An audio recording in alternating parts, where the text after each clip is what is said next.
right, folks. Good evening. Long time no see. Professor Finn here in the hot seat for a new live stream. Everyone's favorite funeral service educator and absolutely fabulous homeless mall Santa. Wishing you all a very happy holidays. Glad you could spend the time. And if you're watching this later, thanks for stopping by and checking in. And ladies and gentlemen, we are in the presence of greatness.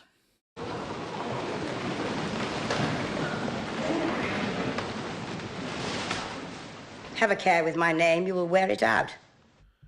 Tiffany joining us. Good to see you, Tiffany. Glad to see you back from a Christmas party. Hope you did not have too much hot toddy or eggnog or Tom and Jerry. Do they still drink Tom and Jerry over there in Great Britain? I know that was something at the turn of the century. Tom and Jerry was a holiday beverage before kind of eggnog kicked it off of its roost. We got a bunch of fun stuff to talk about tonight, so we're going to go ahead and get the screen shared and jump right on in.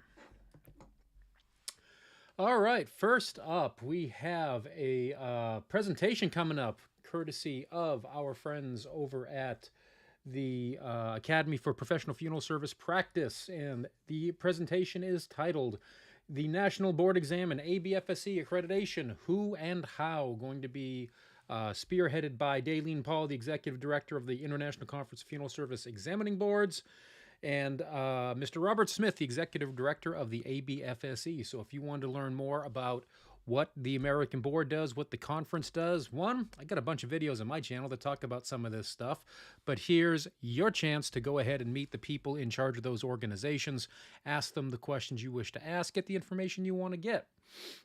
That being said, let's move on to the first article of the evening. California mortuary accused of mistakenly giving man his son's brain in a bag. Oh, brother, somebody gonna kiss the donkey. Oh boy, here we go. We're going out the gate strong on this one. A San Jose, California. Well, I'm glad that newspapers are policing their stuff, because that should just read San Jose, California. A mortuary business and funeral services director have been accused of giving a grieving father a bag with his son's brain erroneously placed in it, according to a newly filed lawsuit. I would love to know what a mortuary business and funeral services director does. I wonder if it just means mortician. The family is suing Lima Family Erickson Memorial Chapel in San Jose, Lima Family Santa Clara Mortuary, and a licensed funeral director for allegedly mishandling human remains. One, would love to read the court transcript on this too. Probably going to get settled. According to the lawsuit, Alexander Pinon died inside a Santa Clara home in May. His mother signed a contract with Lima to pay more than $10,000 for a full-service memorial tribute package, including embalming, dressing, casketing, transportation of remains, and a funeral service, the suit states. Pinon's family members decided that, for the funeral, they wanted their deceased loved one to be dressed in different clothing than what he was wearing on the day he died. Well, okay. His father met the funeral director, Anita Singh, at the mortuary to receive his son's clothing on January 4th, attorneys wrote. Singh handed the father a red bag containing biohazardous material, the suit states, and told him that the bag contained his son's clothing. The father drove directly home, opened up his washing machine, and dumped the contents of the bag straight into the washing machine. Yeah. This is some bullshit. Oof. Just oof. Might have want to double check that bag ahead of time. Okay. The father made a disturbing discovery. The bag did not contain any clothing, but rather it would only contain human brain matter, attorneys with the law firm Seymour Habas and Associates wrote. Pinon's family members had no idea that a coroner had previously performed a cranial autopsy and part of his brain had been removed. Okay, well, coroners don't exactly need permission. Medical examiners, coroners doing their official duties do not need to ask permission for you to do something. They just do that, so that's not surprising. But that also would not be the funeral home's problem.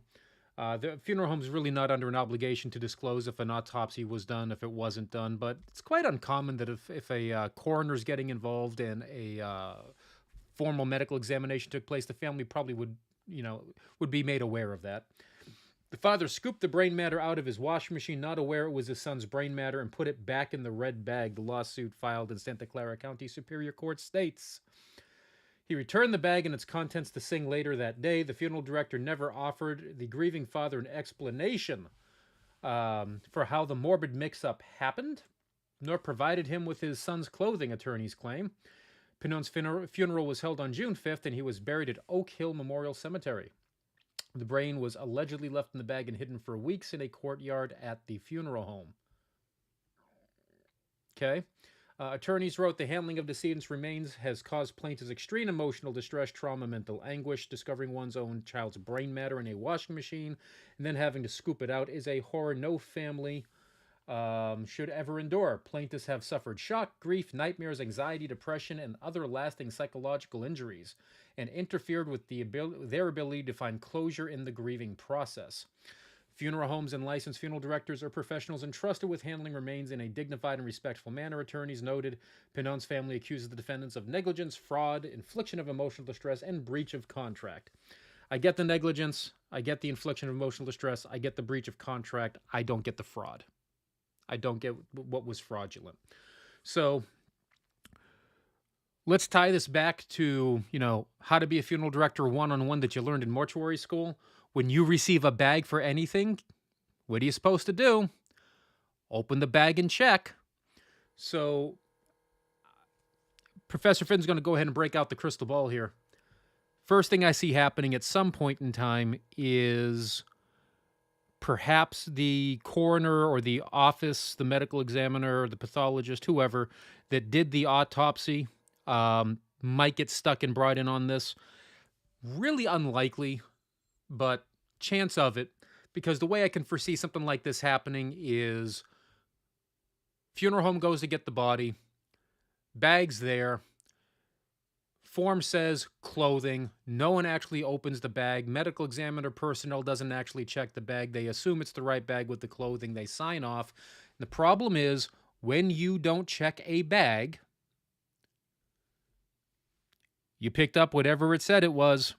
So now you have no clothing, you have brains in a bag, and then you further exacerbate the issue by not actually looking at the clothing.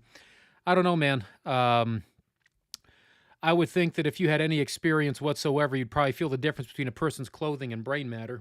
But I don't know. I wasn't there. Second way I can probably think that this went down, which really doesn't make any sense to me, but I'll go there. If a full autopsy happened, they might have just got the bags confused and put the wrong one back where the bag goes. So that's another way that could have ended. Back to chat.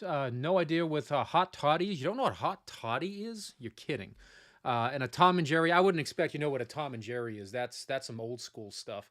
It's if I remember what a Tom and Jerry is, a Tom and Jerry is essentially a precursor to eggnog, and usually with eggnog you throw in your adult beverage of choice. Usually it's a brandy or a if you're feeling particularly Caribbean, you might throw some rum in there. With a hot toddy, I think it's like 3 different types of alcohol. So it's actually got like an extra bit of oomph, more so than eggnog does. But very, very similar. You got to, blend up your egg whites into, I think, soft peaks. You then make basically a mixture out of the egg yolk, sugar, all that. And what you do is you make this batter. So you combine the egg whites and you do the egg yolks together. And then you pour the batter into the glass. And this is where it kind of differs from eggnog. Then you just boil milk, right? You boil the milk, you add the alcohol. That if I recall, is a Tom and Jerry. With eggnog, that's a completely different process. Not an eggnog fan, to be fair. Hey, I like the store-bought stuff. I can't say that I'm a big fan of the homemade stuff when people make it. And I'll take coquito every day of the week over eggnog or anything other holiday. Hot toddy's good stuff, though. Yeah, I can do a hot toddy for when you've got a cold, and here's a hint. It's cold, so Merry Christmas. The lawsuit demands a jury trial. Of course they want a jury trial because that's gonna equal bigger reward. So not surprising, really unfortunate though, Because again, most of the stuff that we cover on this channel, folks, is very, very easily prevented. You simply look and check everything you receive, and before you hand it out, you double check and you know make sure everything's there. So multiple failures. It's unfortunate. Funeral home's going to learn the lesson. Industry gets a black eye. Next up, here we go. Harvard morgue manager who sold body parts like baubles gets an 8-year prison term. Who does that? At least 6 other people, including an employee at an Arkansas crematorium, have pleaded guilty in the investigation of body parts trafficking. A former manager of the Harvard Medical School morgue in Boston was sentenced to 8 years in prison for stealing and selling body parts as if they were baubles. We covered this a little bit ago on the channel, I think during one of the live streams. Authorities said Cedric Lodge was at the center of a ghoulish scheme in which he shipped brains, skins, hands, and faces to buyers in Pennsylvania and elsewhere after cadavers donated to Harvard were no longer needed for research. His wife, Denise Lodge, was sentenced to just over a year for assisting him. They appeared Tuesday in federal court in Williamsport, Pennsylvania. In one example, Mr. Lodge provided skin to a buyer so it could be tanned into leather and bound into a book, a deeply horrifying reality, Assistant U.S. Attorney Allison Martin said in a court filing. If you're wondering why this wasn't a local issue, as soon as you start shipping things over state lines, congratulations, you've met federal offenses.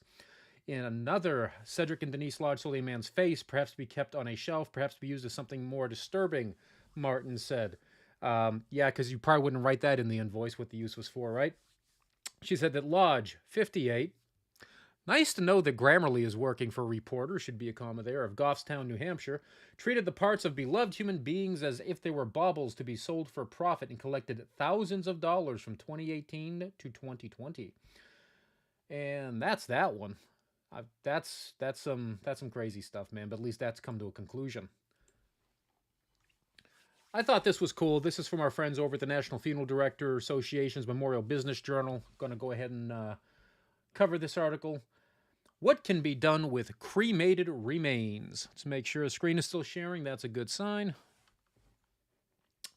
Howard Sankel, founder and president of the industry initiative's Options for Ashes. Options for Ashes. Okay, well, not really supposed to call them ashes, but all right.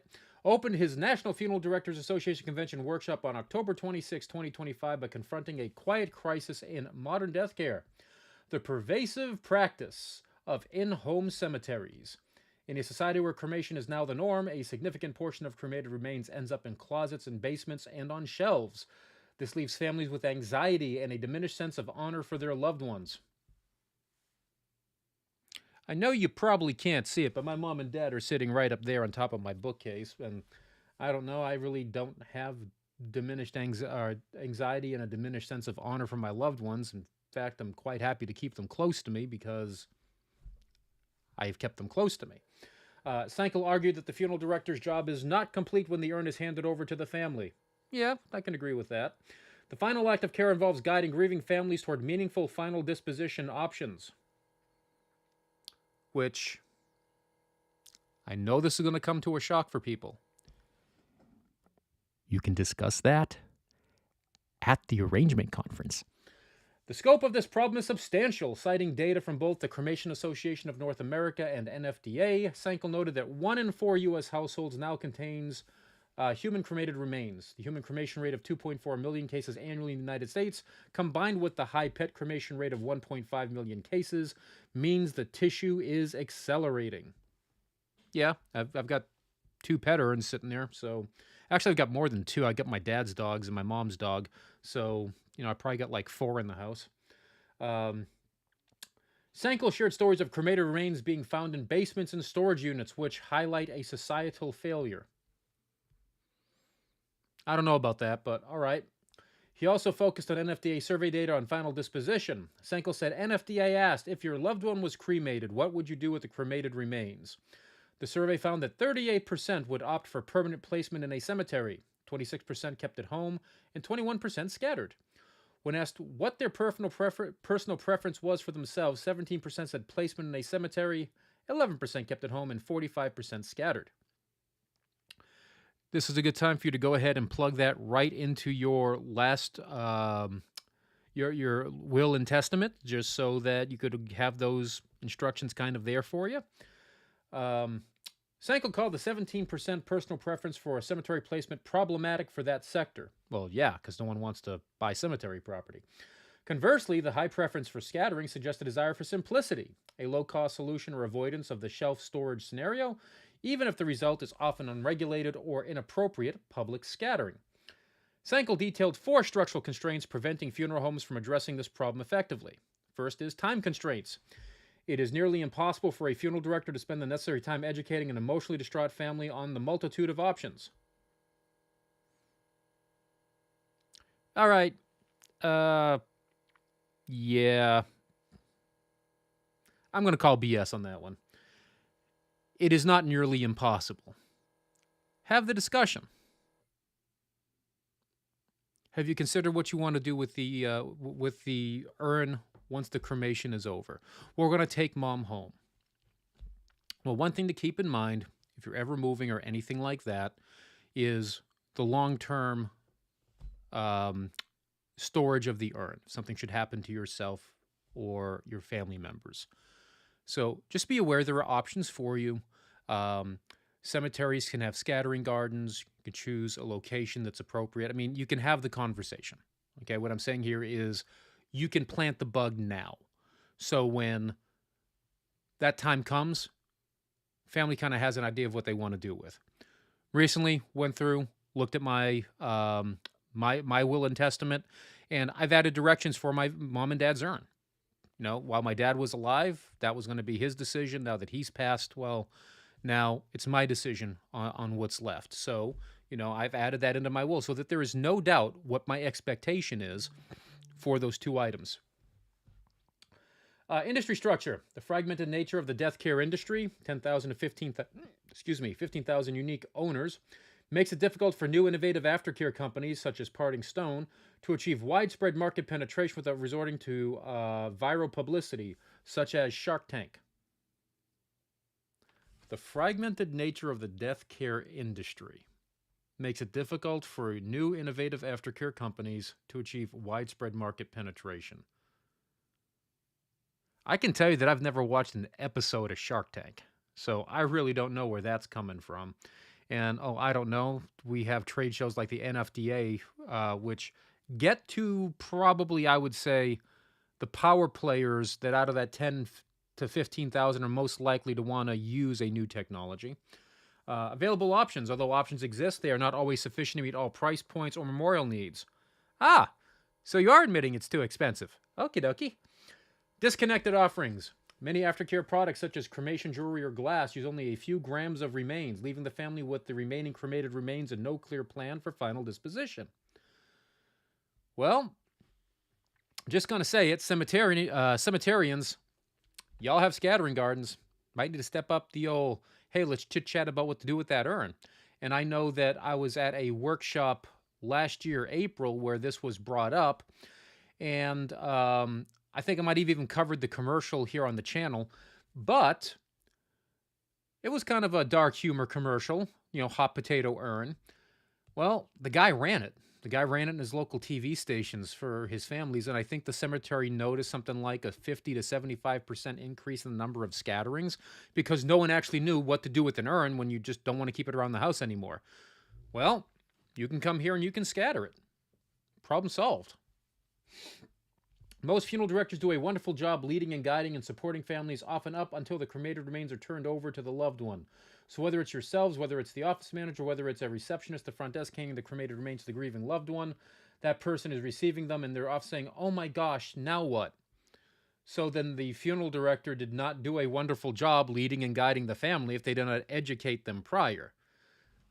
Problem's not with the concept, problem's with the application. So that should not be the conversation you're having at the table as you're handing the urn over. That should be a conversation you're having up front when a family says, well, you know, we're going to take mom home.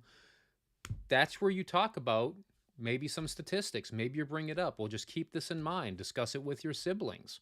You know, you being an educated funeral director goes a long way. As founder for Options for Ashes, a non-revenue generating educational resource, Sankel said, a non-revenue generating educational resource. You got to make your money somewhere, pal. Sankel said the program offers a unified low-effort solution for the industry. The strategy centers on using the website to enable customer self-education, thereby overcoming the time constraint. Instead of difficult conversation, the funeral director presents a simple, empathetic solution. Sorry again for your loss. The timing might not be right, but when it starts feeling right, here's a website that will explain all the mainstream options. If any resonate, call us. Or, just hear me out. You eliminate the, when the timing is right, I am here to discuss your options with you. Bring him back to the funeral home. Just saying. So I don't want to crap all over this guy's business, but hey, it's great you're offering a website. There's got to be something on that website that generates revenue. And funeral directors, take note, okay? That's a conversation you should be having ahead of time. This approach achieves several critical goals. It closes the customer loop, mitigating the "oh my gosh, now what?" anxiety that arises when the urn is handed over. I mean, I don't have a clear idea of what I was going to do with the urns when I got my dad's urn, but here we are. I would love to see a study done to see just how, just to see if that is a true statement. Are people truly anxious when they receive it? Oh my God, what am I going to do 3, 5, 6 years from now? I don't think they're thinking about it, and that's the issue, and no one has actually brought it up, so it needs to be brought up. Also, funeral homes. If you're keeping in touch with your client's family, like, you know, you're sending them stuff for that memorial tree every holiday season, there's your in to go ahead and say, hey, you know, have you considered what you're going to do in the long term? There might be ways to reach out to your families and improve your level of service to your clients. Sankel stressed the importance of providing both high-end and affordable solutions. For the cost-conscious customer who chooses cremation, a piece of cremation jewelry or cremation glass pottery provides a small but meaningful way to honor the deceased without requiring a high-cost memorial, he said. So I don't know what that has to do with long-term disposition, but all right. The Options for Ashes website, optionsforashes.com, categorizes many mainstream and unique choices, including permanent placement in a cemetery columbarium, scattering in memorial gardens or forests, cremation, creation of cremation jewelry, glass or ceramics, permanent placement underwater, or placement in space.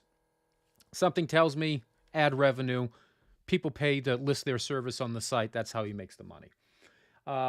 And I don't know, for any of you in mortuary school, if you pick up your books that talk about cremation and cremation operations and funeral home management, you probably shouldn't be surprised that your books mention something like, what can you do with urns, like permanent placement in a cemetery or columbarium, scattering in memorial gardens or forests, creation of cremation jewelry. If you're not having those conversations at the table, you are missing out. Not just on revenue, but also in customer satisfaction. Okay? We take for granted that the world's information is at your fingertips on the internet. People may not be Googling cremation jewelry. They may Google it after they talk with you, and then you have Best Buy syndrome, right? They go to Best Buy, look at the toy, they jump on Amazon, they buy it because it's cheaper. But fact of the matter is, you should be having the conversation. Another attendee offered a fundamental inquiry for families. How do you want to honor your mom or dad's life? That is absolutely a question you ask at the arrangement conference. This simple question asked early in the arrangement meeting forces the family to move beyond viewing cremation as a default, cost-driven transaction, begin contemplating a meaningful memorial. I just don't understand why people think this is new stuff. I was hearing that when I started in the funeral industry back in like 2007. And Ralph Klicker was writing that in his 1998 version of like funeral directing and funeral service management. So people were even talking about that option like way back then. I'm sure that like the top tier funeral homes, this is part of their dialogue already. Like these are the things they're talking about. These are the things they're bringing up with their families. Sankel said the common motivator for cremation involves cost savings. That's one of the common motivators. While many people choose cremation to avoid the expense of a traditional burial, this saving inadvertently creates a vacuum of memorialization. which is crazy to me because the level of memorialization that you have with cremation is like exponentially greater than that of burial. There is so much you can do with cremation. So why in God's green earth would you not be talking about it? Like, I'm not saying you have to come hard on a sales pitch, okay? And that's absolutely what I'm not endorsing, but you can educate families on the options they have, and a well-designed arrangement office can present some of those offerings. Like, again, let them see what their offerings are, and even if it's just a passing comment, there's such a wide variety of things you can do to memorialize your loved one that give yourself some time to think about it. We have some options here, and I'm happy to discuss it, down the pike. Not the words I would use, but you get the idea. You need to be engaged with your families, man. Like, wow. What I guess people, what we're talking about here is exceptional service. That's like, in my opinion, the price of doing business. That's the price of entry, man. Like, that's what your people should be doing. The trend that I'm seeing is that there's a class of customer that could afford some of these things. He said, Senko note this new market allows for both affordable and high-end options, such as affordable keepsakes, simple small ways to honor the deceased, such as a piece of cremation jewelry, glass pottery jewelry, use only a small portion of the cremated remains, but provide a strong, tangible connection for the family.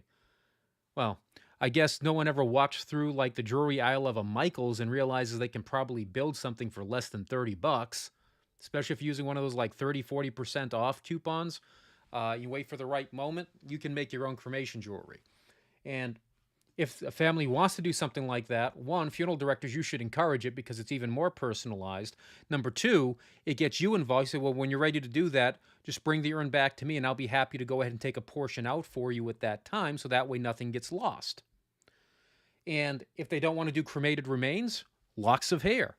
I am telling you, these are things you need to be saying with your families. These are things that I told my families when I was meeting with cremation families.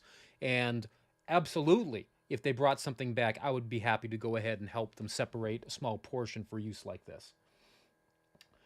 A recurring message was the need for consolidation and clarity in a confusing market. Senko confirmed that Options for Ashes designed precisely as a centralized resource funeral service needs. The question was if all these various options were being consolidated together in one easy-to-see place. He said, yes, if you open your phone, you will see this. Which again, if you as the funeral director just referring them to a website, you're eliminating them from that. You're eliminating yourself from that conversation. The website, which emphasizes education and is explicitly non-selling, allows customers to click on categories such as glass or jewelry and directs them to various companies that provide these services. This not only empowers the consumer, but also provides a vital market connection for entrepreneurs in the aftercare space, helping new ideas gain traction without the struggle of reaching 15,000 individual funeral homes. The critical shift, asking the right question. During Senko's workshop, a profound moment occurred when a funeral director in attendance articulated a game-changing consultation technique. Okay, let's see how game-changing this is in the Professor Finn scale. Recognizing that many families only want to get them cremated and go home, the director proposed breaking through that transactional mindset with a simple, essential question: how do you want to honor your mom's life? Oh, for Christ's sakes, that is not profound. That is literally what every consulting company will tell you on how to educate your professionals on how to talk to your families. It's not profound. Again, that's the minimum price of entry. Someone walks in and they want to get a direct cremation, you can still bring these things up. I'm not saying you bring them up as a hard sell, but you can bring them. Every direct cremation family I ever met with when I became a licensed professional and started caring about the job that I did, there was something in my presentation that always told them about the benefit of a memorial, of a funeral, of memorializing their loved one. And there are so many ways you can do it. Go to a park for a cookout. Go down to the Chinese restaurant where they will give you a lunch buffet. They'll separate a room for you. I did that in Seminole, Florida. There are so many different ways by which you can honor the life, connect with that family, and truly give them a non-cookie cutter experience because it represents the life that was lived. This question asked, regardless of the family's budget, shows care and forces the bereaved to focus on memorialization rather than just logistics. If they have no answer, the funeral director can then seamlessly introduce the options for Ash's resource as a tool to help them figure out the how. My God, no, no, no, no, no. Wow. If you're the funeral director and you do not have product knowledge, that's on you for sucking at your job. I'm not even going to be nice about it. Okay? Websites are good. And you know what the website's good for, funeral professionals? You go in there, learning what the options are, and finding ways to put that in there. Now, old school Finn, when he was a funeral director and there weren't all these websites out for as crutches that we could use, I had to look through the Batesville catalogs. I had to look through the Aurora catalogs. I had to look at the Matthews catalogs. I had to look through all the third-party associate catalogs, all the drop shippers and stuff like that, just so I could see what products are out there. So when someone came into me and said, hey, you know, I saw this thing that looked like a motorcycle gas tank, I can go, yes. I know the colors are red, yellow, black, blue. Is there one that was sticking out at you?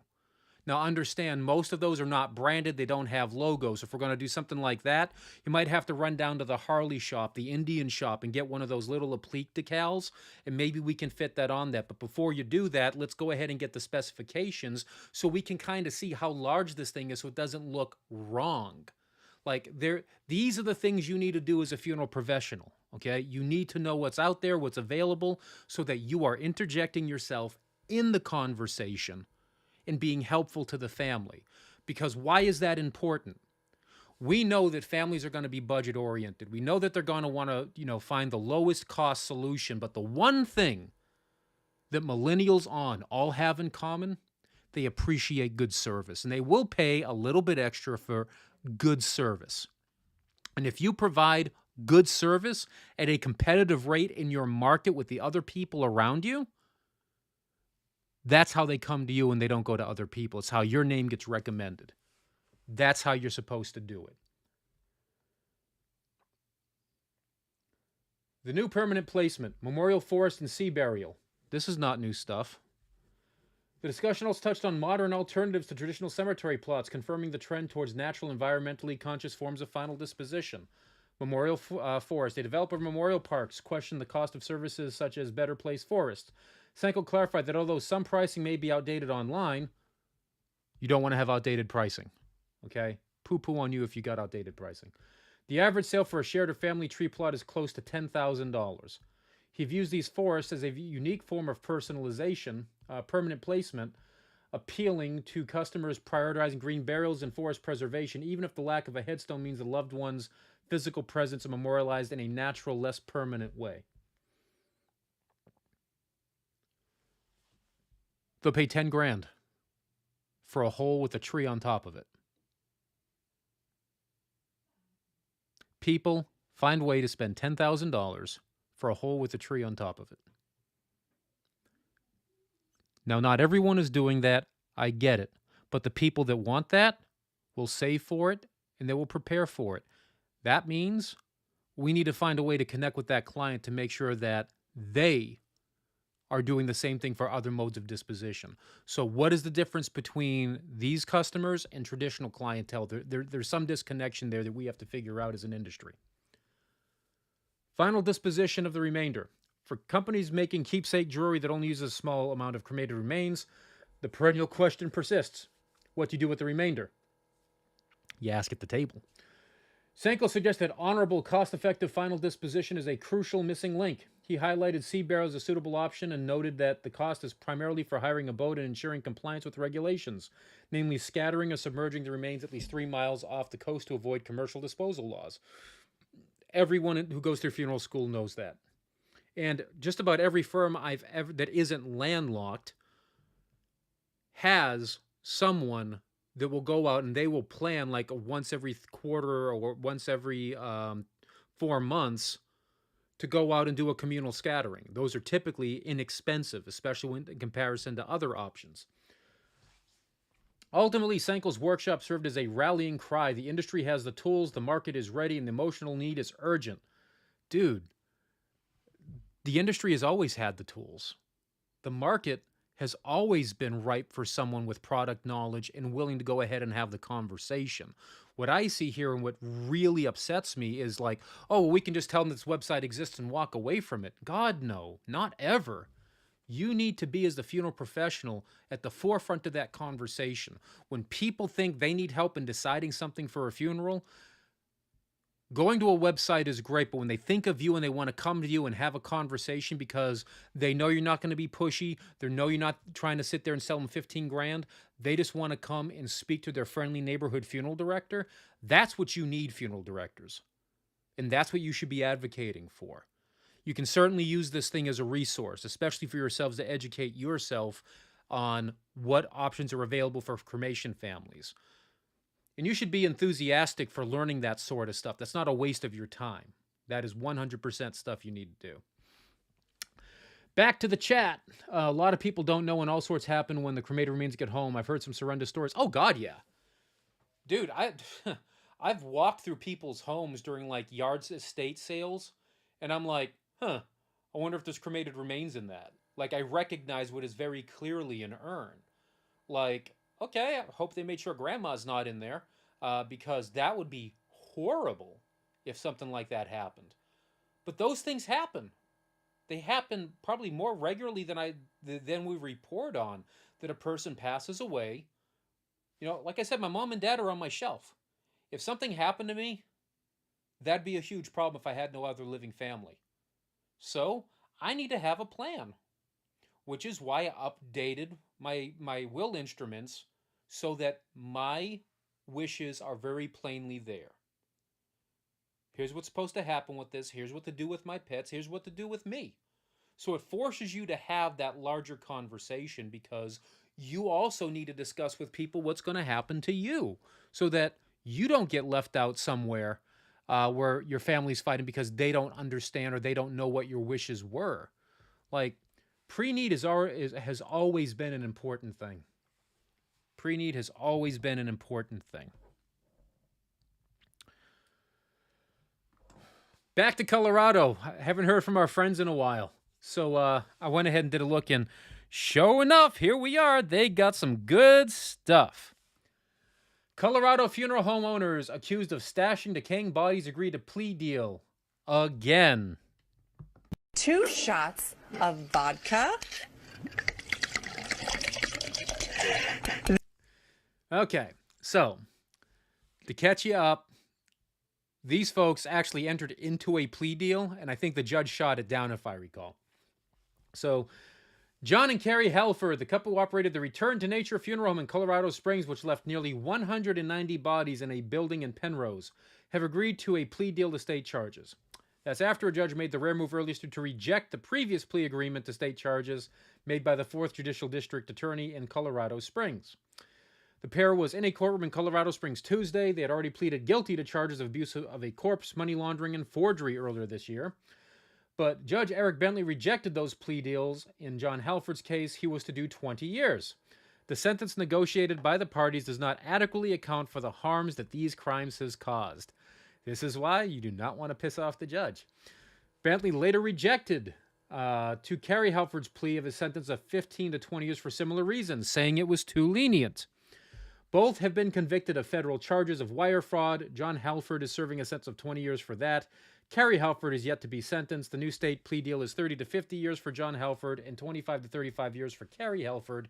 But some families have called for close to 200 years, one for each year for each one of the bodies.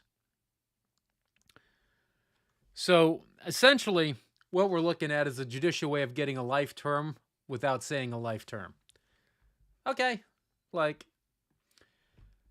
if you're going to play, stupid games, you're going to win stupid prizes. So sorry that you're probably going to die in prison at this point, but hey, that's what happens. Now on to our friend Tom over at the Funeral Director Daily. New York audit of state funeral industry finds red flags. Do tell. A recent report, November 2025, from the State of New York Department of Health, which results with the results of an audit, which covered April 2019 through November 2023. We have a problem. We have a problem. Ladies and gentlemen, we have problems. This one's through COVID. Okay, this one's through COVID. Which, remember, in the state of New York, they have something like 50 crematories for the entire state of New York. So, these audits conclude that the State Department of Health and New York City Department of Health and Mental Hygiene must improve oversight and coordination to address significant deficiencies in the practice of funeral directing, according to this reporting from this article in the Albany New York Times Union. The audit covered that the time period listed above, in which, according to the report, there were about 800,000 deaths in the state. There is some interesting data in this report that I found. Before I report on that, I'll post what seemed to interest the New York State Department of Health and the various news sources. The audit report in its entirety from the Department of Health can be found here. Ooh, let's pop that up for the rainy day that is later. Okay, first thing, how many pages is this? 41. That sounds like it's going to be a separate video. Among other issues, here are 4 areas where the report mentioned that New York's funeral establishments can improve. Risks with handling of remains. In this report, in this area, the report suggests that 4 areas could be improved upon. 1, verifying deaths by the funeral director via pulsation and listening for heartbeat via stethoscope or putting an ear over the chest. The hell? Wrong, wrong, wrong, wrong. Wrong, wrong, wrong, wrong. Why the hell are your funeral directors checking for life? Like, that's a failure before the funeral director even gets there. Okay, another reason why I'm glad I don't live in New York. Audit workers confirmed that a full half of funeral directors who were asked said they do not perform these verifications of death.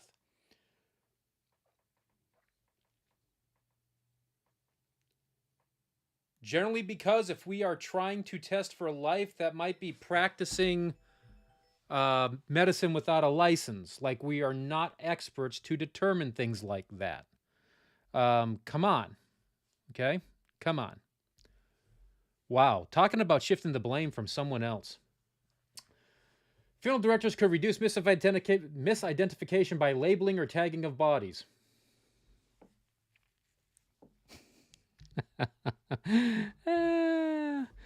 Oh my God. No shit. I am glad that by putting a label on it would prevent mislabeling and things like that. Give me 1 second here. We have technical difficulties because looks like my Stream Deck just went down. That would be awful because then I won't have access to memes anymore. And everyone knows we need to have memes. It did die. That's unfortunate. There is a lack of assurance of acceptable preparation rooms. Evidently, in 2006, the New York Department of Health stopped inspections and now relies on an annual photo of the preparation room. I bet they still charge you the full price, though. Some firms seem to submit the same photo year after year, so there's no assurance that the room is in compliance. God, New York is a dumpster fire. Like, seriously, New York is a dumpster fire. Burial and cremation permits are not to be issued until after the death certificate has been filed. Evidently, it's widespread not to follow this practice, as the audit found 2,545 death certificates that were registered after the disposition took place. Those death certificates came from 872 different funeral directors. Yeah, because that's stupid. Like, that's literally stupid. That is one of the dumbest things, is to wait for a death certificate. Like, get medical examiner approval, for sure.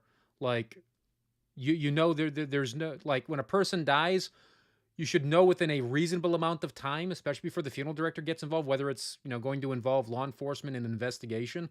And if it doesn't, you can dispose of the body while the doctor sits there and picks their nose about what they want to put on the damn death certificate.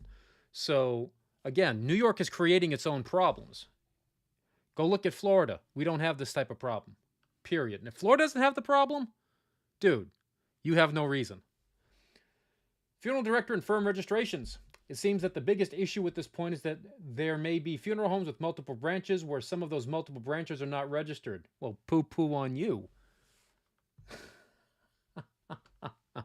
And when you find them, you should find the original branch and penalize the licensee. They should know better. Death certificates with duplicate or no social security numbers. The audit found that 773 social security numbers that were used for more than one person. Okay.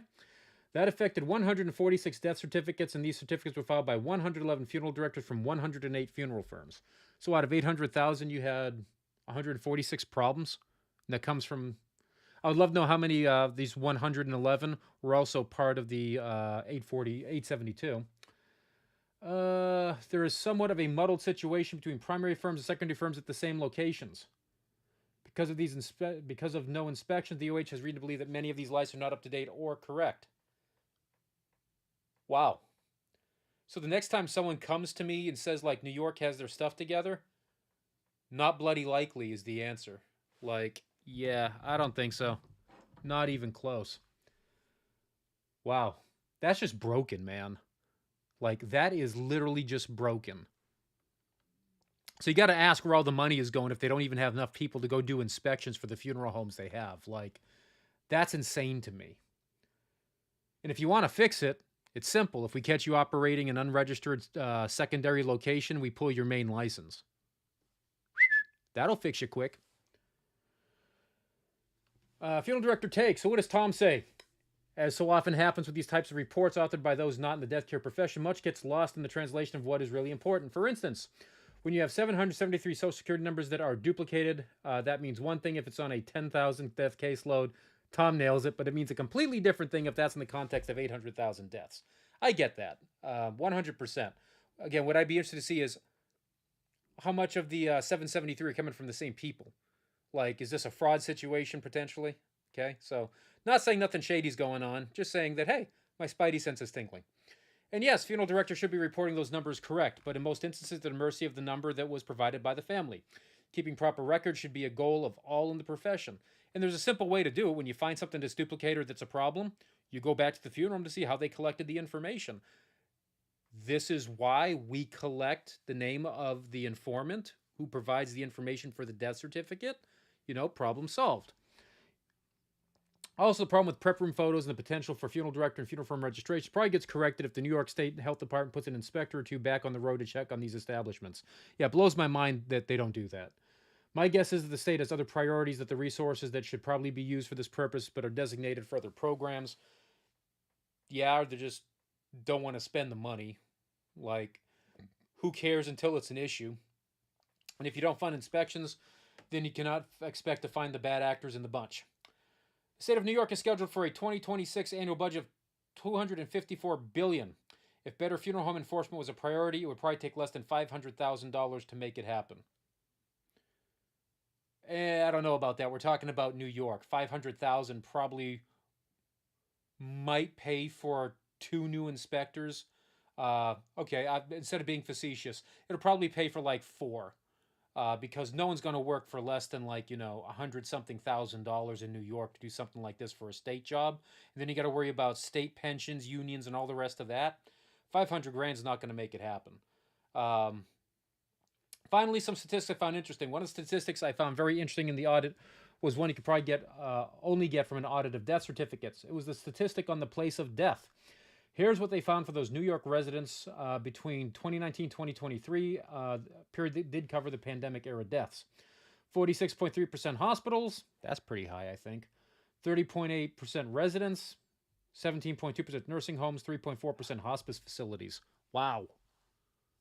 Wow, I thought for sure something like residents and hospice would be higher. That's crazy.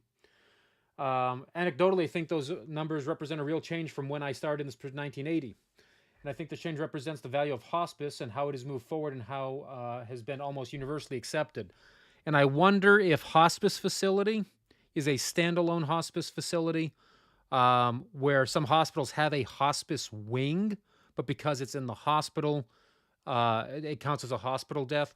So, for instance, back in my old St. Pete, Florida, Tampa Bay, Florida days, the Bay Pines VA Medical Center, they have a hospice wing in the VA hospital, and it is staffed by hospice of, it was then called Hospice of the Florida Suncoast. Now it's called Suncoast Hospice, but doctors from Suncoast Hospice rendered the care in there. So it was a cool setup, but when the person passed away, they passed away at the hospital, and you had to go through hospital procedures to transfer the body. Anecdotally, I think those numbers represent a real change from when I started. Yep. My guess when I first started ranking would be nursing home, hospital, residence. Yeah. I think the high ranking of residents this time reflects that the fact that many of those residents are receiving hospice care at home. Probably. I also wonder if hospital deaths are higher than normal on this list simply because it was conducted during the pandemic era. Yeah, probably. Probably. Back to chat. It's incredibly sad that things like this continue to happen and families have to deal with the horrors of it. Yeah, I mean, I can't even fathom the type of rage that a family would go through with something like this. Like, I just can't. I know I'd want to murder someone. And for us, man, that's disheartening for us, right? It's generally accepted that from millennial on, very much in tune with emotions. What's it like for people like that want to go into this industry and the first thing that you get stuck with is this is the type of person you are? That you're willing to sell people's faces, that you're willing to go ahead and just, store bodies until they rot in a room. Like, that's not the type of stuff that you want to walk into. So when you're confronted with that, do you really want to stay in the industry? Right? Got to police our own. Got to police our own better, I guess. All right. I saw this one, and I was like, uh-oh. And of course, now that I don't have my meme board, this is kind of bad because it's like, come on, man. There is so much more here. In fact, let me see if I can... Yeah, no, it's completely disconnected. Oh, boy. That's bad. So that's probably a USB issue. Wonder, where does that plug go? Let me... Yeah, I'll have to play with it later. Else we'll be here all night. Funeral director charged more than 2 decades after skull was found in a ravine near a Boy Scouts camp. Got to earn your Reaper badge for that Eagle Scout. Oh, boy. Minnesota man. Uh-oh. Okay. Aforementioned Tom at Funeral Director Daily. This is in your neck of the woods, buddy. A Minnesota man who worked as a funeral director in the early 2000s has been charged in connection with a human skull that was discovered more than 2 decades ago in a ravine in Wisconsin near a Boy Scout camp. Benjamin Carl Hansen, 57 of Bayport, was arrested Wednesday and charged with hiding a corpse and felony theft over $2,500. The skull, which was found in St. Croix County in 2002, belonged to Alice Katharina Peterson, who died at the age of 92 in July 2001, according to St. Croix County Sheriff's Department. According to court documents, Hansen was employed as a funeral director at Simonet Funeral Home at the time the skull was discovered. Okay. Peterson reportedly suffered a medical emergency, was cremated at Forest Lawn in Maplewood, Minnesota. Her family was given her ashes. October 9, 2002, a group of Boy Scouts hiking at a camp in Somerset discovered a garbage bag containing human remains and called the St. Croix County Sheriff's Department. DNA testing was conducted, but the remains could not be identified at the time, and the case eventually went cold. Years later, the skull was sent to Astria Forensics in Santa Cruz, California for advanced DNA testing. With help from the DNA Doe Project, investigators identified the remains as belonging to Peterson. Uh-oh. This is the first time I've seen a Doe identified as someone who had a death certificate was supposedly cremated, case manager Eric Hendershot said. The fact that Alice's skull ended up where it did was a real shock, but I'm glad that the team was able to identify her and reunite her with her family. Former Simonet Funeral Home employees were interviewed, and investigators were told that Hansen was suspected of stealing from the business, was fired, and later became the subject of a harassment order after swerving his vehicle towards his replacement, according to the criminal complaint. Dude, was this guy born in Florida? Like, this is some serious Florida man vibes. That order was denied. That's funny. Guy tries to hit you with the car, and the restraining order was denied. Okay, sure. One former employee told investigators he covered for Hansen during the summer of 2001 while Hansen was hospitalized after going off the deep end. Another employee reported Hansen used the funeral home's credit card to purchase school supplies, lawnmower parts, and to pay for HVAC work at his residence. Dude, should have been fired the moment you started using it for, like, the second time you use it for personal stuff. That's it. Details of how the skull ended up in the ravine or what actions Hansen is alleged to have taken have not been revealed. Current owners of Simonet Funeral Home did not own the business at the time of Hansen's alleged misconduct. That's a good pass for them. An attorney for the funeral home released a statement expressing their deepest empathies to the family of Alice Peterson. Yep. We are both sad and angry at the situation, as it is not how professional funeral directors conduct themselves. The current owners want the families we serve to understand that the events in question took place in 2001, 12 years prior to when the current owners purchased the funeral home in 2013. The statement clarified the person who was alleged to have engaged in illegal conduct has never been an employee of the current owners of the funeral home. At all times, the current owners have fully cooperated with law enforcement and will continue to do so. Oh, buddy. Oh, buddy.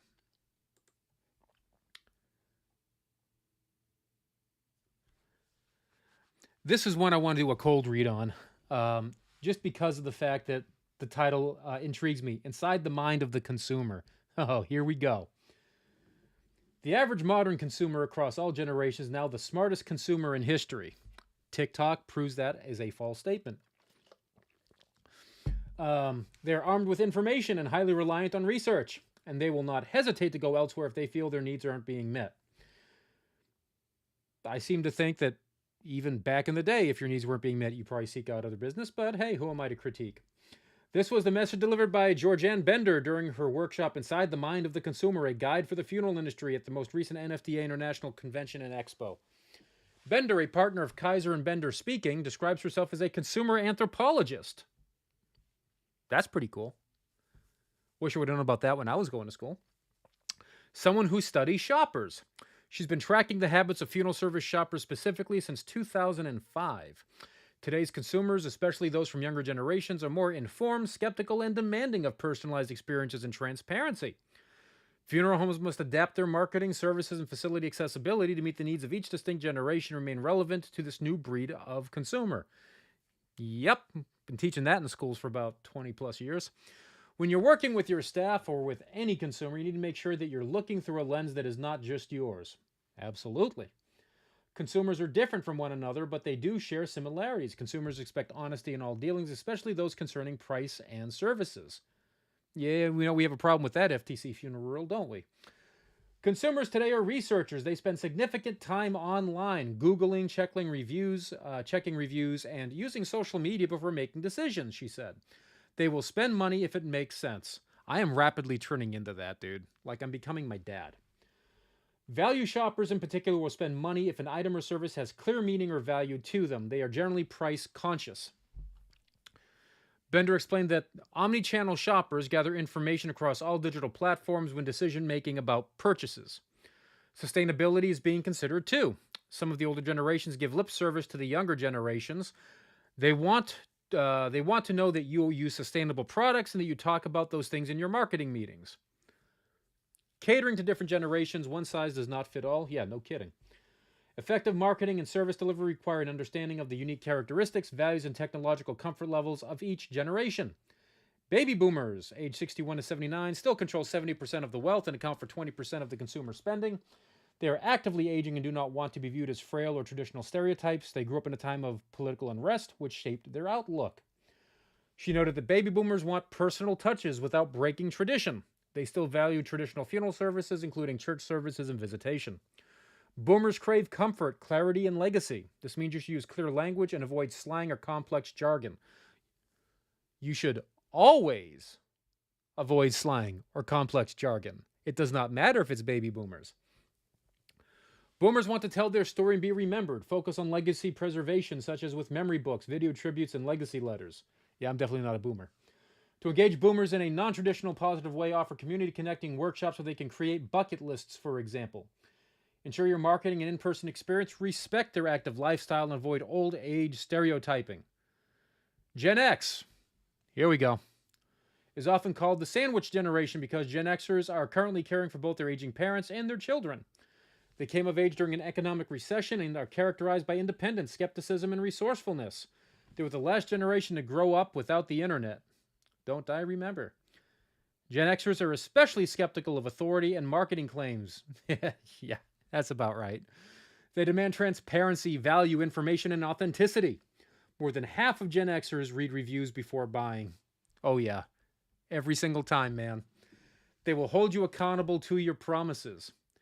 Last review I just did for Amazon, pretty upset with them. Wanted to invest in a new set of wireless earbuds. So I was going to test out their new Pixel Buds Pro number 2.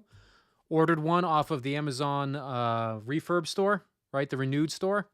And I got Pixel Buds 1 at Pixel 2 prices. Way to go, guys. So now that return is in process, and I'm wondering if they're going to end up sticking me with it because now they finally found the person that actually checks the product when it goes in. Going to be pretty pissed if that happens. Because they're managing their parents' affairs, Gen Xers want funeral arrangements to be easier and less stressful. They expect clear processes, no surprise in terms of pricing or scheduling. I think that's actually most people when it comes to funerals. Customer support is absolutely critical. If you promise a call on Tuesday, you must deliver on Tuesday. Ensure your online reviews are monitored and your information is correct, as they are actively researching you. If you call yourself a professional and you say you're going to call on Tuesday, you call on Tuesday. Okay? You've got these really wonderful things called smartphones that have access to things like calendars, so you don't have to rely on your day planner anymore, and you make the phone call when you're supposed to do it. Like, folks, I can tell you, when I was a professor, stuff would go on my calendar, but I could still kind of remember everything that needed to happen. In my current role, can't live without my calendar. I cannot do it. If it does not go on my calendar, I promise you I will forget. My days are too rapid, too many things pop up out of nowhere, and if I don't have it, it's just simply, I'm not going to be reminded. So even as things as mundane as, hey, call friend, call niece, text daughter, I literally have to put that someplace so I remember to do it. Otherwise, I will blow right by it and remember it 3 days later. Use technology to excel. A critical but often overlooked need for customers over the age of 40 is accessibility, particularly in viewing areas and selection rooms. Effective lighting enhances sales by 40%. Baby boomers and Gen X require 3 times more light to see clearly in their 60s. Yeah, so this really isn't limited to us. This is limited to all old people always.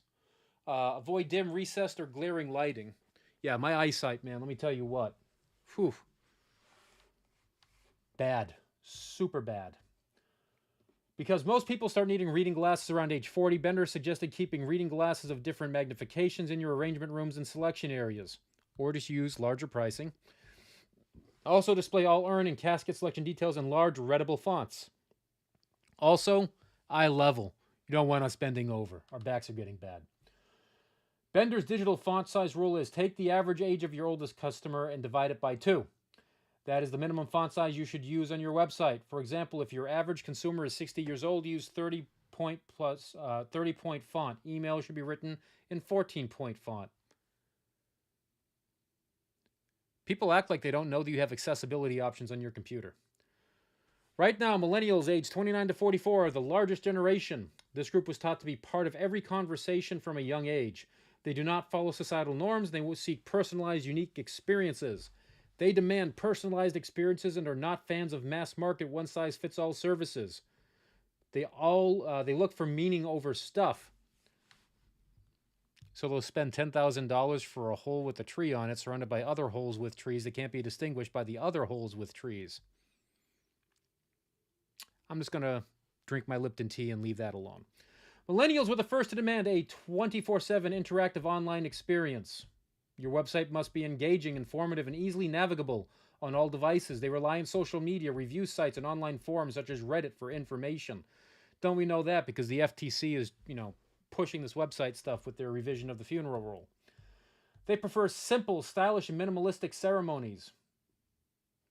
They care about experiences that reflect the soul of the person, not just tradition. This includes signature cocktails, personalized decor, and unique venues outside the traditional funeral home.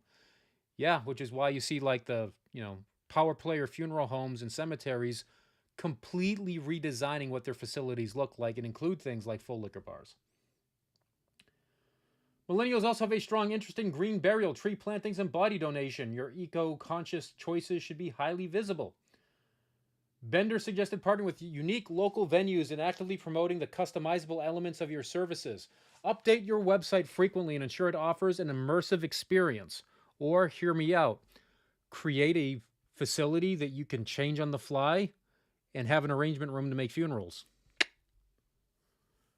Follow me for more good advice. Gen Zers, ages 13 to 28, are on track to emulate the values of the greatest generation, born from 1901 to 1927, which prioritize civic duty, resilience, and financial prudence. But Gen Zers are also hyper-connected multitaskers and digital natives. They highly value a diverse community and authenticity and want to work with companies that address social issues and climate change. All they've known is digital. They expect every screen to be a touchscreen. They literally swipe before they can walk. That's nuts to me, man. Oof. Continued Bender, Gen Z demands an immersive, easy, and hyper-connected experience. They expect an interactive experience from the moment they visit your website. Wonder how the new augmented reality glasses are going to play into something like that, such as the new Ray-Ban Meta stuff and the X-Real glasses, like stuff like that. Don't be afraid to tweak your brand with bolder colors and a more in-your-face style to capture their attention. Let's hope that the boomers aren't looking at that same website. Also, she recommended actively engaging in community events such as local festivals and gatherings and promoting them on social media to demonstrate a connection to the area. What? If you're not doing that as a funeral home, you're already failing. Like, I don't know too many funeral homes that don't engage in their communities and become, like, massively successful in their area. Like, that's kind of the price of doing business for funeral homes. You're sponsoring signs on fences for schools. You're engaging with your religious institutions. Like, you need to be there. You need to be present. Gen Zers are vocal about their values, and they expect companies to reflect them. They seek emotional support as part of the service, Bender said. Funeral homes should ensure mental health resources. The links to peer support groups and grief counseling are easily available online and provided during the planning process. Okay? Gen Z leads the charge when it comes to demanding eco-conscious practices. According to a First Insight study, 62% of Gen Z shoppers buy from sustainable brands. I thought it said sus. Really needed to go ahead and put a hyphen there because sus is a word in the modern parlance. And 72% are willing to pay more for sustainable options. Promote your commitment to the planet and clearly display eco-conscious choices like green burials and sustainable products, Bender said. They want to know that you share their values. The technology-related expectations of Gen Zers are high. They're accustomed to the 3D high-definition visuals of modern video games. Yeah, they're pretty cool. Your website and digital memorials must feature high-level photos and interactivity. They expect the ability to click and see more on a funeral home's website. Gen Z is also comfortable with technology such as AI helping create unique, personalized memorials and tributes. Oh my God. Let ChatGPT write about grandma. Here we go. Feed that large language model. Do it. You may feel as though Gen Z speaks its own language. Younger generation will communicate on their own terms. Learning basic slang is important for effective communication. Oh my God. Just reading that throws me back to the movie Airplane, where the old lady starts speaking jive and translates for the steward. Yeah. We are now there, folks. We are living in the parody. Hey, look at this. Nope. I got all excited for a second. I thought my my Stream Deck came back. The screensaver turned on. So something crazy is going on there. Social media is no longer about simply posting. The new algorithms prioritize genuine conversation and interaction. Yes, that is something that is important, that just because you have a website, you need to have something on there that is an interactive thing, so it's not just a stale website. Content has flooded feeds, so platforms now favor interactions over reach. A post with thousands of views and only a handful of likes will be shown to fewer people over time. Further, many social media platforms are doubling down on authenticity and conversational content. Respond to comments, engage with community posts, and create dialogue, she said. Y'all never do that to me on my channel. You know, throw some hate or something so I can respond to it. Bender noted that video posts on Facebook will see 155% greater organic reach than photo posts. Dude, I could not be trusted to do shorts. Like, I just simply can't. It would so turn into something that would be non-funeral related and probably not safe for the workplace. Faces and human connection drive engagement. Show your staff and your involvement in the community. Bender emphasized that social media sites are platforms for storytelling, not selling. Correction, they're both. She suggested sharing behind-the-scenes content, educational videos, and community activities. Bro, I literally have had 2 students get turned into the licensing authority of the state of Florida for creating content. So watch out with that. You must be present on the platforms your target customer uses, Bender said before noting where each generation is online. Baby boomers prefer Facebook. Roughly 65% of adults over 50 use it daily. Guilty. No, not anymore. I can't say that I use it daily, but usually something pops up from someone that I have to go in and read a comment. Otherwise, I'm just not on it. Boomers are engaged on the site, but they do value their privacy. Yeah, I'm pretty much a boomer in that aspect. Gen X spreads out its social media usage across Facebook, Insta, and TikTok. I have an Instagram account, never use it. Have never signed up for TikTok. Further, Gen X has the second highest number of users on YouTube. Peace! Millennials, surprisingly, the top users of YouTube. They use Facebook as well as Instagram and TikTok heavily. Gen Z is not big on Facebook. Yeah, it's boomer stuff, right? But does tend to use YouTube, TikTok, and Snapchat. I got a Snapchat account too. I never use it. Gen Zers look for interactive videos and short-form content, which probably explains, like, the short attention span. Dopamine hit, on to the next thing. Bender noted QR codes are increasingly common. Free generators can create codes that link to your website, event pages, digital memorials. Yeah, I'm putting QR codes in everything, like my business cards, you name it. It's got a QR code. Bender also suggested holding events and workshops such as holiday festivals or grief seminars to become visible in a non-intimidating way to members of your community. Yeah. Again, not a shocker. We teach you this in mortuary school. They've been telling you to do this since the 80s. Also, local media outlets are constantly seeking high-quality stories and videos, especially when they can come by your building and take pictures of the boxes in your hearse and go, "Oh my God, are they storing bodies here? Oh!" Eliminate pain points. According to Bender, the core of customer satisfaction lies in actively listening to what customers say and, just as importantly, what they do not say. Doing this eliminates areas of friction, she said. People pay attention to how you carry yourself in the environment of your funeral home. Be aware of your tone of voice in particular. Bender reminded attendees that 38% of communication is determined by tone of voice, which can change the interpretation of words, which is mind-blowing because no one wants to talk to each other. They all want to talk by email and chat, text messages. When asking consumers for feedback, opt for open-ended questions rather than quick yes or no ones. Dude, do people not read their funeral service textbooks or attend any other NFDA workshops? I'm feeling like this is stuff that I have literally heard going on 2 decades and has been printed for at least 4. For example, what could we have done to make this easier for you? This open-ended question lends itself to valuable, actionable feedback that can improve your services. It doesn't matter what you think about your service. It only matters what the customer thinks. Pretty much. Listen to their reviews and feedback because at the end of the day, everyone says they offer personalized care. You must prove it. Yeah, by actually doing it. Super, super hard. She also suggests monitoring your brand and your competitors. Use Google Alerts or TalkWalker to track every time your name, funeral home, or competitor is mentioned online. Probably a good idea. Call your competitors with a service request and use non-industry verbiage that a consumer would to gauge their responsiveness and service quality. They want you to secret shop your competitors. That's awesome. Your goal is to eliminate what makes it tough for a customer to do business with you. For many reasons, this could be excessive paperwork or unclear promises. Dude, do you even work in the funeral industry? Excessive paperwork? Bruh.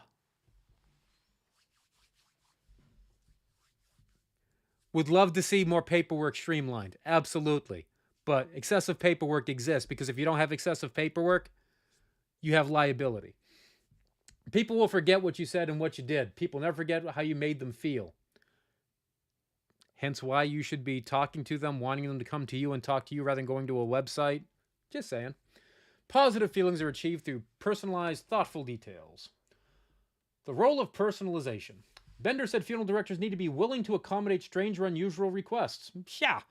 And bro, from a funeral director standpoint, you want that crap to happen. That's what actually makes the job fun. Like, it gets you thinking about the cool stuff. I remember when I just did every funeral the way I was trained, used the same language to every person, they got good service, 100%. I literally hear Mr. Reese reminding me that we give good service at a competitive price, etc., etc., etc. But where I really shined is when I started actually doing cool things. when they started utilizing wow moments and stuff like that. For those of you back in the day, you remember the wow moment, like everyone gets a wow moment. For the life of me, I can't remember who that was. I know it wasn't Mike Nicodemus, but his name jumped in. But those are the things that make the job cool. It helps stave off the burnout. Create visual tableau that reflect the person's hobbies, such as gardening, cooking, or reading. Within the funeral home to honor their life. Consider creating funeral favors, such as a small personalized gift for attendees or sharing a deceased loved one's favorite recipe. These ideas are often seen in Pinterest and can be powerful conversation starters. This is why everyone needs to become an Insight certified celebrant. Like, seriously. This is the type that is where you learn to think like that. If you can't learn it anywhere else, you go ahead and sign up for Insight training, okay? Tell them Professor Finn sent you. Small details enhance the human connection. She suggested using real china instead of paper cups for arrangements and offering fresh baked cookies. Okay? Not saying you can't use real china, but you better march your butt down to one of those restaurant supply stores and not like use grandma's antique stuff. Just saying. Small details enhance the human connection. She suggests using real... Yeah. And remember, your connection with the family doesn't end when the service concludes. Perform post-service check-ins and acknowledge important anniversaries. A simple card on the one-year anniversary of a loved one's death is a small gesture that makes a huge difference, she said. And for the love of God, if you are going to send stuff out like that, make sure you put a wet signature on there. It's not just some computer-printed crap, okay? That makes all the difference in the world, that they see that you actually hand-signed something. And I get it. There's some really good printing out there where it looks hand-signed. Take the extra time to hand sign every single one of those cards.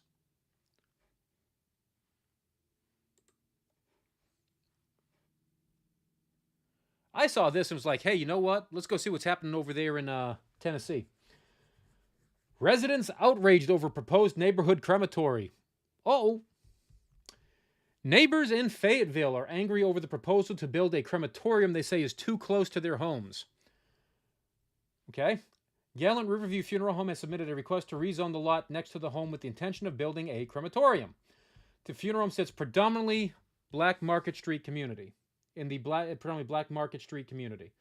I don't want this in front of my house. It's gross and dangerous, and I feel like it could be built elsewhere on the outskirts, said Stenson Knotts, whose family has lived on the Market Street for more than 5 decades. Gary McArdle lives directly across the street from the funeral home and has many concerns, as he assured with county leaders. It's not attractive, it's hazardous to my health, and it's going to lower the value of my home. Well, if it's not attractive, that's kind of stupid because modern architecture kind of wants it to blend in and look pretty. Hazardous to your health? Only if you're going to be smoking next to the gas line. And lower the property of the home? Probably. You know, that's a legit thing there. It's dangerous, and I'm not happy about this at all, and it's upsetting. I wish I could find more arguments about, oh, it's going to be dangerous. Like, no more dangerous than if you have a gas stove in your house, okay? And just saying. This right here is cremation. That means your body's being burnt, so you know, and that's so great a concern here. Well, one thing I can say is if you're putting a crematory in a market without a high level of cremation, probably the wrong market to build it, but I get it. Like, you know, you got to build it where you got the space. In a statement to News 19, according to the Tennessee Board of Funeral Directors and Embalmers, which oversees the processors, the state regulatory for crematoriums, there are no federal state environmental regulations for crematories. Yeah, no kidding. It's all zoning stuff. Gallant Riverview Funeral has yet to officially apply for a crematory license, probably because they're in the exploratory phase to see if it's going to be worth the fight. Management with Gallant Riverview Funeral Home say they have other properties where they could build a crematorium. However, the Market Street lot is more appealing to them. These are the people that we serve. We love to serve and look forward to continuing to serve in new ways. That's part of why we wanted to build a crematorium in the first place. It's a nice sentence. It's a nice statement. I'll give it that. Cremation is what folks are demanding now, and it's a service we can provide to our community, the same as we've been providing services to the community for as long as we have. Doesn't say that cremation is the service that community requests.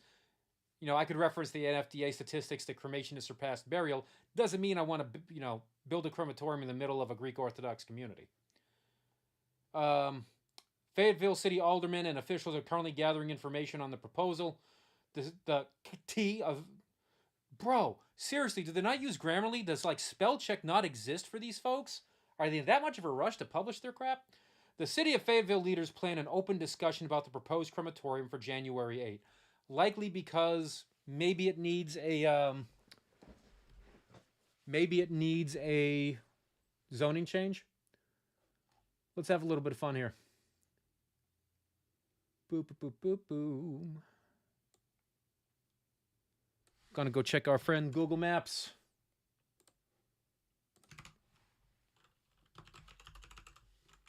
Boom. Okay, so here's our, there we go. Where's our little buddy? We're gonna drop you right there. Plop. Okay, step one, let's take a peek here.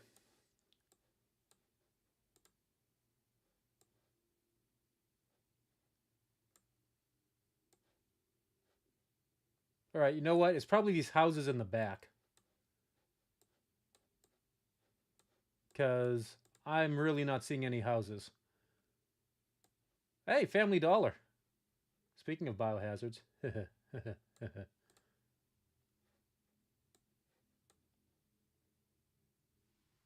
Okay, this is a professional building. Doesn't look like apartments. So they're your homes. I assume these are the homes that the people are worried about.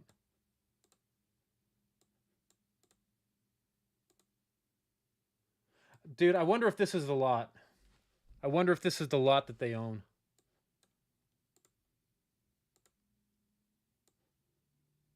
Nah, this is probably it right here. This is probably it.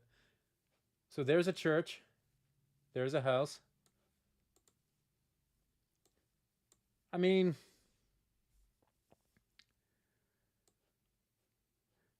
yeah, I kind of get it. Honestly, I kind of get it. I kind of get it.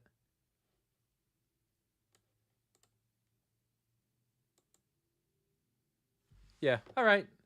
We'll say there's some legit stuff there.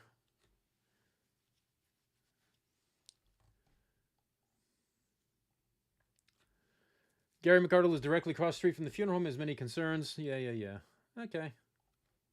Moving on. So I saw this Pinnacle Funeral Service, and what attracted my attention was the fact that they're located in St. Petersburg, Florida, and I had like no idea who these folks are. Like I just haven't heard of them, and I was like, I wonder if there's someone in here that I know. So let's see who. Funeral home acquisition and management firm. Okay. These just look like venture capitalists or something. Pinnacle's not an impersonal corporate entity like some of our competitors. Oh, don't worry. You get big enough, you'll become it. We don't impose unnecessary policies on our funeral homes just to have rules. That's funny. That's funny. Nor micromanage them from afar. And so we give them wide latitude to create customized memorial services that fit the need of the families we serve. Until such time as you start getting sued. And then you're probably going to start tightening the rope just a little bit. Who's the team? Pinnacle, we're focused on people, not numbers. You're looking at numbers. We all look at numbers. We all have to look at numbers, or you won't be focused on people because you won't exist. We work earnestly to make sure that families we serve are given memorial service and care that help the most during our... okay. Small, friendly team, financial officer, VP of operations, talent acquisition, people operations. Okay, so pretty small. Tony, what do you do? From 2014 to 21 of my roles was on the outside helping Pinnacle with acquisitions. Every funeral home that became part of Pinnacle during that time, I helped analyze the business. Okay. What are you known for? Acquisitions, both helping owners sell and helping companies buy. What do you have a knack for? Wanting to answer questions, move projects forward. What are you most passionate about? Professionally, having more people know that Pinnacle is the premier company for join for anyone selling their funeral home. Who have you worked with in the past and what have you done for them? Keystone Foundation. Foundation. Oh, how the mighty have fallen, Foundation. I remember when you folks were like apex predators. Keep Foundation trying to analyze potential acquisition candidates at Newbridge. I primarily work with sellers who are looking for the right company to sell. You're a funeral director, dude?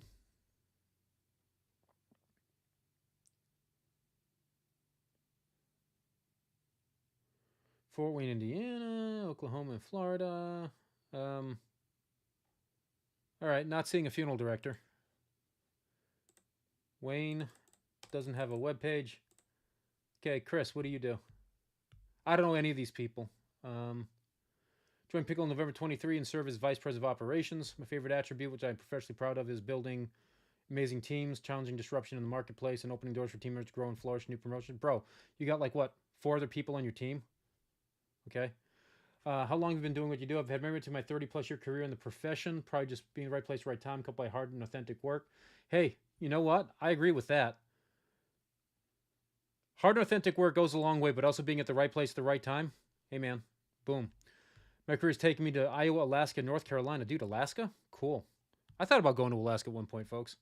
Just to see, you know, how different that would be. See what type of opportunities were there.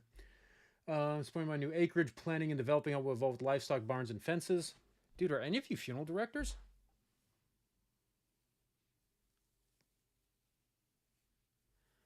Something I did to take some of my very new direction. Enjoy so many hobbies from beekeeping, apple orchards, vineyards, to roasting, handcrafting chocolates. Do roast coffee from around the world. Enjoy. Okay, well, cool. And I'm not there because the funeral homes nearby had younger directors who are not retiring anytime soon, so my path took me elsewhere. Okay, so he might be licensed. I wonder why no one wants to put like LFD next to their name. Okay, Christine, how about you? Director of Human Resources, handle employee benefits, onboarding, payroll, and compliance. Ooh, one person by herself. Hope she has a team under her. I'm known for getting things done. I have a knack for keeping things moving and following into okay, yeah, you need that in HR. Account manager, that's nice. I care about people. I want to make sure I can do the best. Oh, that's great. Yeah, I don't think she's a funeral director. Let's say tiki drink it for my husband has cooked us a nice dinner. Dude, tiki drinks are life. I love tiki drinks. Give me my frou-frou stuff. Okay, well, I don't know any of these people. And really, I don't know. I think if you're going to be in a funeral service related thing, you're going to want to at least put the clout that, like, you know, you have a license like on the who you are page, but whatever. Boom, boom, boom, boom, boom, boom. Our funeral homes. Who you got? 29 locations across 6 states. Wonder why they don't have anything in Florida. If they're housed in St. Pete, I wonder why they don't have any.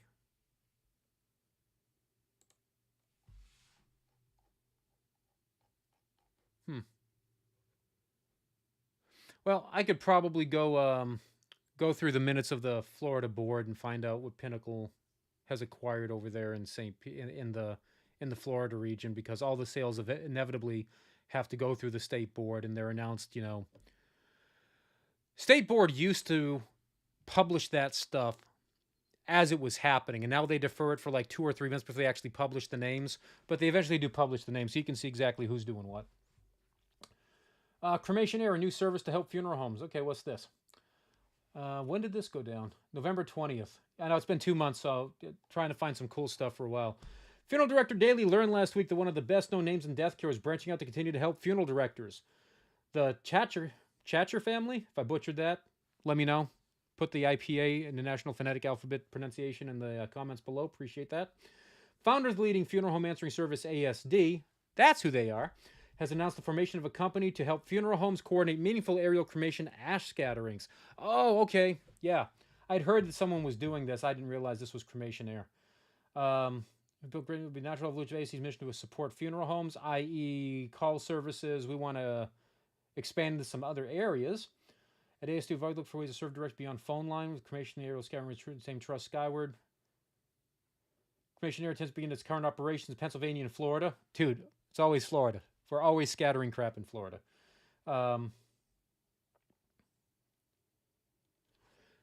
So it's in the family. Okay, before I keep going, again, this is a cold read. I'm going to want to bet someone in the family has a private pilot's license. Now they want to write off the plane as a business expense. Let's go. Many of the great business of the world came out of founders past son. Not even the first sentence, man. I'm already getting validated. And that is the formula for Cremation Air. ASD family members and owners Marty, Kathy, and Kevin have always shared an entrepreneurial drive and passion for flight.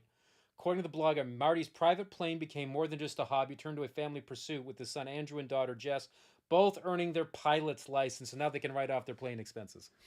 Um, oh my God. Funeral director take.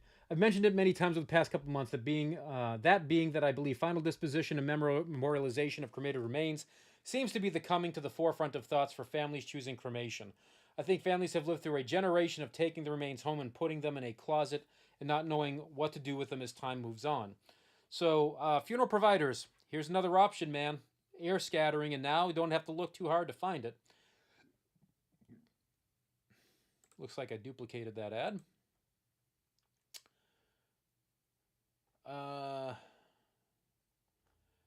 I have not seen this documentary, so figured let's go ahead and chat about it. Another Death Care documentary series premieres tomorrow night, November 25th, just in time for Thanksgiving. So what's this called? Oh, the Rocky Mountain Mortician Murder. I think I saw an ad for that, and I just thought it was... I didn't realize it was a documentary. Okay, well, I don't have HBO, so I can't watch it anyways.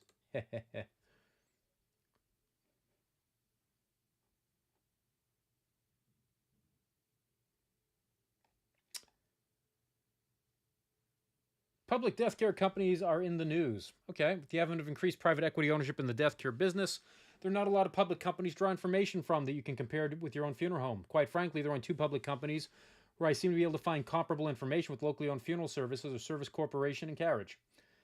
Interestingly, in the past couple of weeks, both of those companies and death care supplier Matthews International were on the news for various reasons. Here's why. First of all, SCI was involved as a participant at the Bank of America Leverage Finance Conference. They were represented by Senior Vice President Treasurer Aaron Foley, who took part in a question and answer period with Bank of America Securities, Larry Bland. A lot of information for people in the death care business in the Q&A. I'll note three things I found. Cemeteries have great opportunities going ahead. There is a market for premium memorialization. One percenters always have to be one percenters. The pull forward effect on pandemic deaths has probably caught up, and we've reached normalcy for death rates. Okay? And cremation growth has started to moderate. Okay? What'd you do, Matthews? Matthews International sold their warehouse automation business for $230 million. As you may know, Matthews International operates in different business segments, with the largest by revenue segment its memorialization segment. That segment consists of Matthews Aurora Business, Dodge Company, and businesses in the cremation and cemetery categories. The proceeds from the transaction net of tax and transaction costs will be primarily used to significantly reduce outstanding debt, further strengthening the company's balance sheet and enhancing its capacity to pursue further strategic initiatives. Meh. I wonder what what these folks did and for what industry. Who cares about Spotlight? Move along.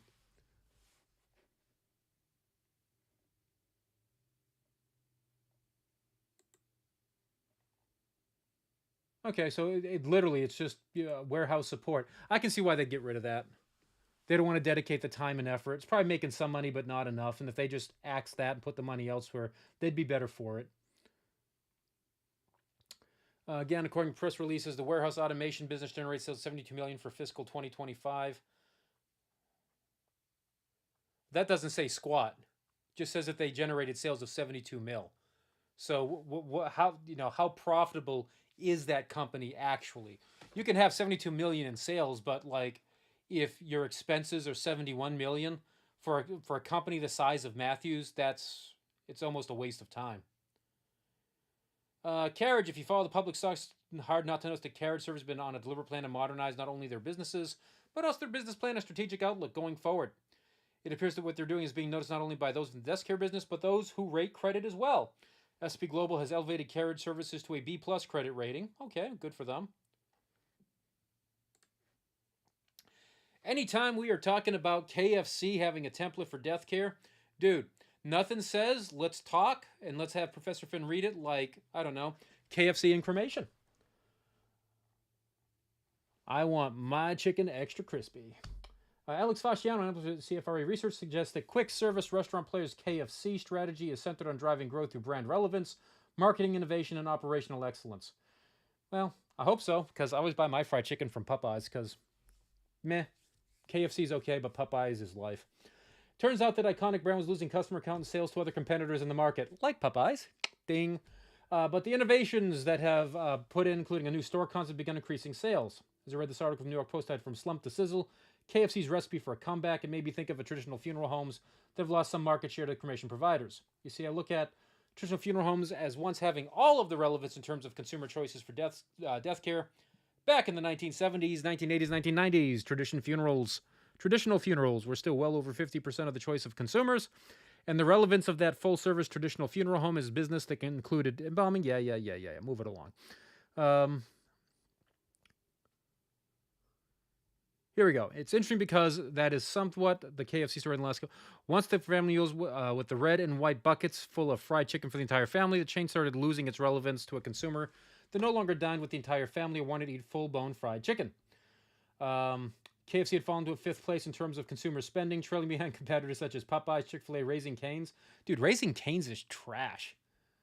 I ate there once, and if my choice is like Raising Cane's or oh God, who is it? Bojangles.